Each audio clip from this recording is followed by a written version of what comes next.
Vamos a hacer una primera lectura en la primera carta del apóstol Pedro, en su capítulo 3. Leemos desde el primer versículo. Asimismo, vosotras, mujeres, estad sujetas a vuestros maridos para que también los que no creen a la palabra sean ganados sin palabra por la conducta de sus esposas, considerando vuestra conducta casta y respetuosa. Vuestro atavío no sea el externo de peinados ostentosos, de adornos de oro o de vestidos lujosos, sino el interno, el del corazón, en el incorruptible ornato de un espíritu afable y apacible que es de gran estima delante de Dios. Porque así también se ataviaban en otro tiempo aquellas santas mujeres que esperaban en Dios, estando sujetas a sus maridos, como Sara obedecía a Abraham llamándole Señor, de la cual vosotras habéis venido a ser hijas, si hacéis el bien sin temer ninguna amenaza. Vosotros, maridos, igualmente vivid con ellas sabiamente, dando honor a la mujer como a vaso más frágil y como a coherederas de la gracia de la vida, para que vuestras oraciones no tengan estorbo. Y quiero que ahora todos los que tengáis la Biblia en la mano, que podáis leer conmigo, Primera de Corintios, el apóstol Pablo en esta ocasión, escribiendo a Primera de Corintios, capítulo 7, donde nos encontramos. Vamos a leer a partir del versículo 12 hasta el 16. Y a los demás yo digo, no el Señor. Si algún hermano tiene mujer que no sea creyente y ella consiente en vivir con él, no la abandone. Y si una mujer tiene marido que no sea creyente y él consiente en vivir con ella, no lo abandone. Porque el marido incrédulo es santificado en la mujer y la mujer incrédula en el marido. Pues de otra manera vuestros hijos serían inmundos, mientras que ahora son santos. Pero si el incrédulo se separa, sepárese, pues no está el hermano o la hermana sujeta a servidumbre en semejante caso, sino que a paz nos llamó Dios. Porque, ¿qué sabes tú, oh mujer, si quizá harás salvo a tu marido? ¿O qué sabes tú, oh marido, si quizá harás salva a tu mujer? Hemos visto, por una parte, los principios que se establecen, o algunos de los principios que se establecen con respecto a la vida matrimonial, o la vida matrimonial cristiana, en cómo debemos de actuar. Y decíamos que esos principios que nosotros aplicamos en el contexto conyugal son principios que son generales y que se extienden en otras áreas de la vida. No es que haya una actitud cristiana concreta con respecto al matrimonio que luego no se pueda trasladar al mundo, a nuestras actividades generales, ni ninguna actividad que se aplica en el contexto general que no se pueda o se deba de aplicar en el mundo matrimonial. Y hemos visto en los versículos anteriores a estos que se trataba el matrimonio en el contexto cristiano, es decir, cuando los dos, entendíamos, eran creyentes. Pero ahora vemos que hay un giro, hay un pequeño cambio, donde nos dice, versículo 12, y a los demás yo digo, ya no se refiere a los que estaban anteriormente, sino a los que ahora él quiere tratar de una manera más específica. Hemos dicho en más de una ocasión ya en esta serie que nuestra prioridad es el Señor. No tiene ningún sentido que nosotros hablemos del concepto matrimonial en un mundo que no quiere escuchar lo que Dios tiene que decir. Si tú tienes como prioridad en esta mañana lo que dice la serie de televisión X, pues entonces no va a servir mucho lo que la palabra de Dios pueda decir.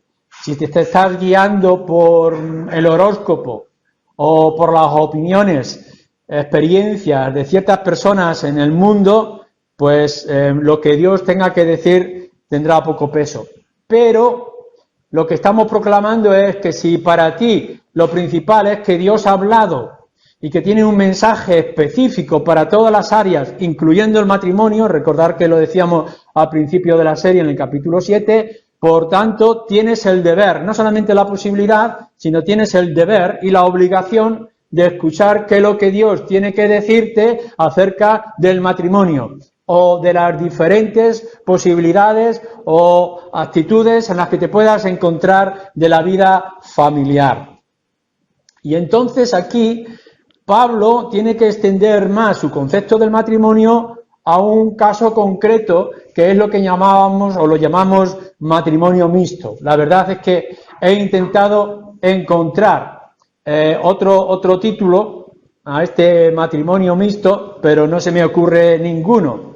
Pero de lo que va a tratar Pablo y la Escritura en estos versículos siguientes es cuando hay una unión entre una parte creyente y otra parte incrédula. El texto, que como hemos leído, lo llama incrédulo, no creyente. El creyente con un no creyente. Y cómo los creyentes debemos de actuar en estas circunstancias. Si miráis en la sociedad a nuestro alrededor y en nuestras iglesias incluso, allá de donde vengáis, si venís de otros países o en nuestro propio contexto español, os podréis dar cuenta de cómo esto es una realidad extendida y que casi hemos considerado como natural incluso dentro del ambiente cristiano. Por supuesto, en el mundo se van a sorprender de todo lo que podamos estar diciendo.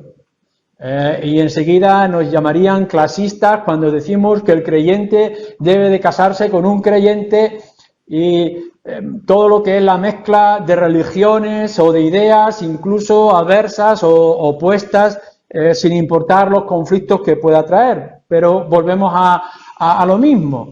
Nosotros tenemos que hablar lo que dice la Escritura a los creyentes y no lo que el mundo pueda sentir o pueda experimentar.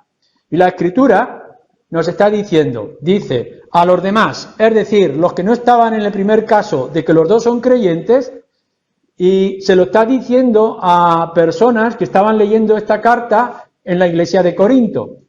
Así que lo que yo voy a decir, lo que yo tengo que decir en la exposición de esta palabra en esta mañana, no es para la sociedad, o tanto izquierda o derecha, o de los políticos que tengan sus opiniones, o la vida social o sexual, en sus diferentes opciones, entre comillas, que el mundo ofrece. Os lo estoy diciendo a vosotros.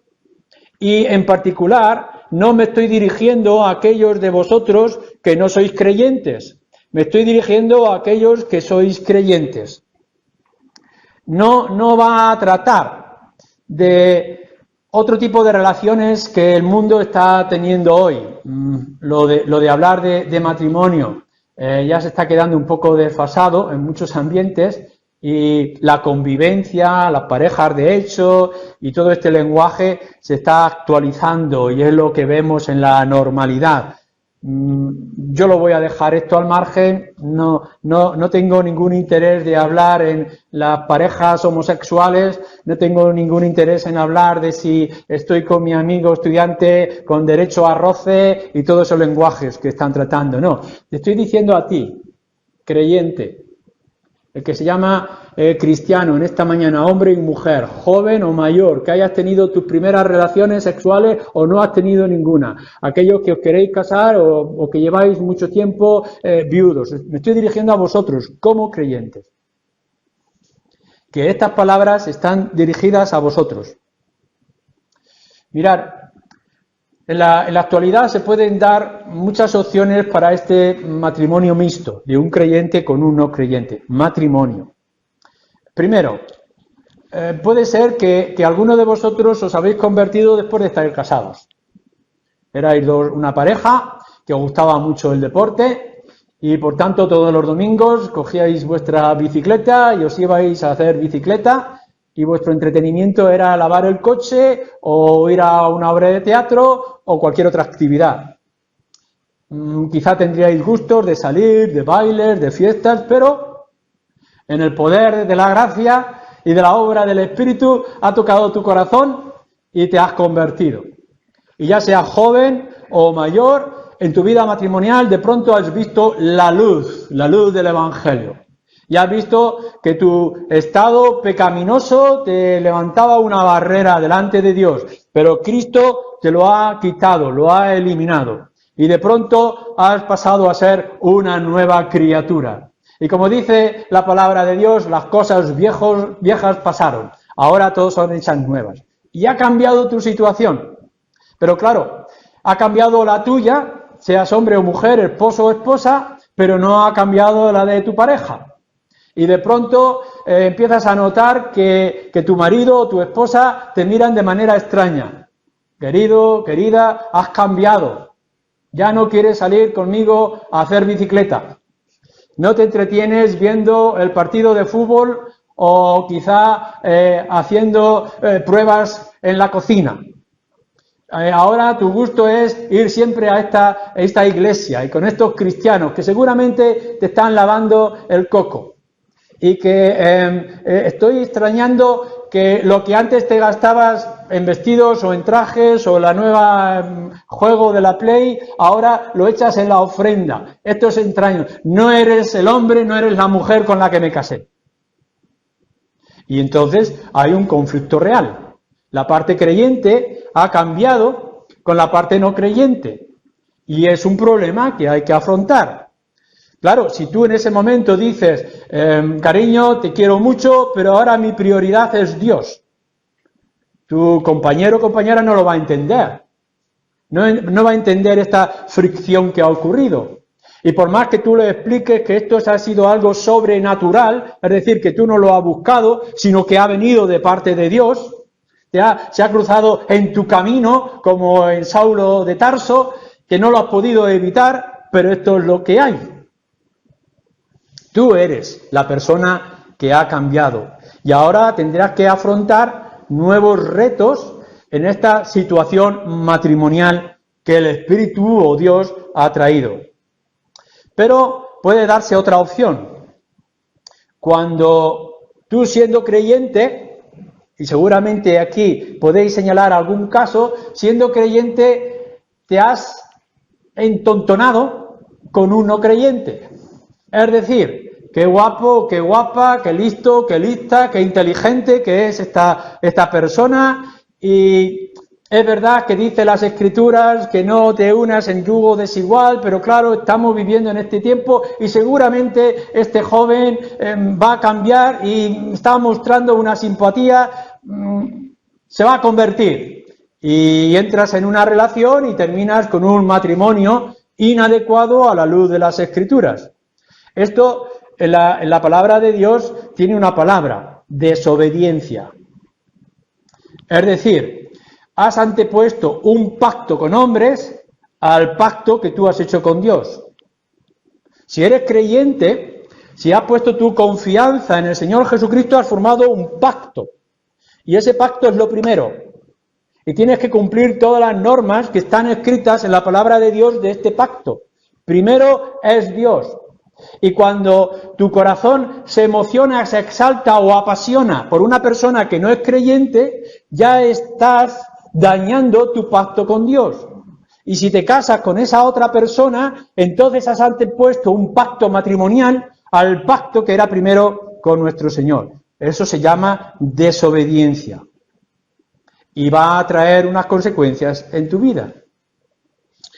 Puede darse un tercer caso relacionado con este. Y bueno, podemos ver que muchas veces la fe de algunos es engañosa, que es una fe aparente. Lo hemos notado en algunas ocasiones donde, bueno, hay una chica muy maja, creyente, muy fiel en la iglesia y el vecino cruza por allí y se fija, pero claro, esta chica dice, no, para mí lo primero es el Señor. Ah, bueno, pues yo voy donde tú vayas. No, pero es que para mí es muy importante las reuniones de iglesia. Pues yo voy a las reuniones de iglesia. Sí, pero mira, los domingos nos reunimos para cantar. Pues yo canto. Y cuando nos damos cuenta, este chico canta y viene a las reuniones de iglesia y hace una profesión de fe y todo es maravilloso, este chico se ha convertido, nos vamos a casar ya. Y después de un tiempo romántico, de viaje de novios, viene la realidad. Y la realidad es que este chico nunca se convirtió. Claro, aquí podemos llegar y echar la culpa a una parte. Este chico me ha engañado, o chica. Es decir, aparentó ser creyente, pero realmente no era creyente. Pero también tienes que tener en cuenta tu propia debilidad. Es decir, tú quisiste ser engañado o engañada y te dejaste llevar por esas apariencias cuando no has profundizado en tu propia fe. Cuando ya hemos dicho en alguna ocasión que no es únicamente que parezca cristiano, sino que sea cristiano. Que el amor, hemos dicho, como hemos estado viendo los jueves, no es solamente palabras o sentimientos, sino que son acciones y que son hechos.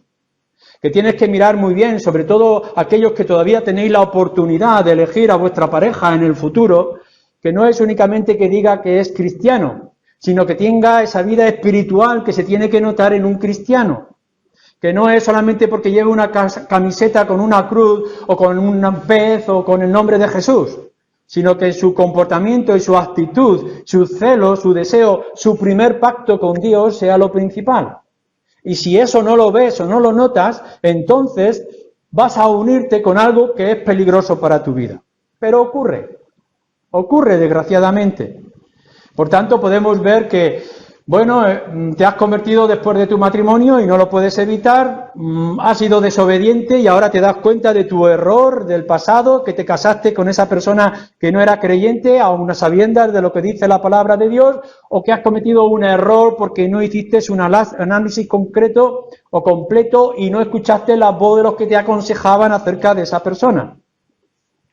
A veces puede llegar a ocurrir incluso un cuarto caso, donde por causa del pecado y por causa de la desobediencia de una parte, la Iglesia declara a una persona gentil y publicano, es decir, no es creyente. Quizá podamos pensar que ha sido creyente durante un tiempo, que ha tenido ministerios, que ha proclamado su fe, que ha sido ejemplar, pero que ha caído en el pecado del cual no se quiere arrepentir. Y eso nos lo dice muy claramente el Evangelio de Mateo, nuestro Señor Jesucristo. De que cuando le exhortas o le hablas, intentas corregir y poner en orden, no ha querido y la Iglesia tiene que tomar una decisión. Y tomarlo como gentil y publicano. Y aquí tienes tú, pobre marido, pobre esposa, casado con un hombre que ha caído en pecado, sea cual sea la situación del pecado. Y ahora tienes que afrontar un nuevo reto. Alguien que dice ser creyente, pero que por causa de su pecado no arrepentido, la Iglesia le considera no creyente, pero estás casado con él. Estos son los matrimonios mixtos. Y este es el conflicto que podemos ver de manera constante. Por supuesto, cada uno de estos 3 o 4 casos que yo he podido poner son diferentes. Hay gran diferencia entre unos y otros. A veces matrimonios mixtos han tenido un buen fruto. No sabemos cuál era la situación de la abuela y la madre de Timoteo, pero nos dice que Timoteo recibió una buena fe por parte de su madre, que era judía prosélita, es decir, creyente, pero su padre era griego. Pero bueno, ahí en esa situación pudimos ver un hijo santificado, Timoteo. Pero también podemos ver desastres terribles en el Antiguo Testamento, donde el pueblo de Israel congeniaba con las hijas de los hombres, cuando hombres creyentes o parte del pueblo de Dios se unían con otros que no eran del pueblo de Dios y les afectaba y dañaba su fe. Y Dios actuaba de una manera muy dura, muy radical, incluso castigando a toda la nación. Podemos ver las diferentes variedades. Yo sé que muchas veces alguien creyente se ha casado, alguna vez, alguien creyente se ha casado con otro que no es creyente. Y después de un tiempo, esta persona no creyente se convierte. Y vienen y dicen, ¿ves cómo el Señor ha mostrado gracia? Y es verdad. Tenemos que reconocer que Dios es un Dios de gracia. Pero la gracia de Dios no está para que tú la abuses. Es verdad que Dios actúa incluso en los momentos menos inesperados en nuestras vidas. Pero no está para que te aproveches de la gracia de Dios, porque no siempre funciona. Creo que hay más de abuso de la gracia de Dios que de responsabilidad y obediencia a la palabra de Dios. Pero bueno, entonces en este caso de una pareja mixta, el creyente con el incrédulo, ¿qué hacemos? Bueno, fijaros bien en nuestro texto. Pablo se está refiriendo o dirigiendo de una manera muy particular y precisa a la parte creyente. A los demás yo digo, no el Señor. Si algún hermano tiene mujer que no sea creyente, la atención va a ir, como decía yo al principio, a la parte creyente. ¿Eres tú, como cristiano, el que está leyendo estas palabras? ¿Eres tú el que tiene que depender de estas palabras? ¿Eres tú el que tiene que obedecer estas palabras? No está para el mundo. El mensaje recae en los creyentes. La Escritura, en sus principios, las cartas de Pablo y del resto en el Nuevo Testamento están para los creyentes. Lo que te está diciendo la palabra de Dios es para ti en primer lugar. ¿Cuántas veces hemos señalado que si nosotros vamos con nuestro concepto acerca de la moral, del aborto, el mundo no va a aceptar los principios que la Escritura nos dice, de cuándo se concibe o cuándo se inicia la vida? Pero nosotros estamos sometidos a la palabra de Dios.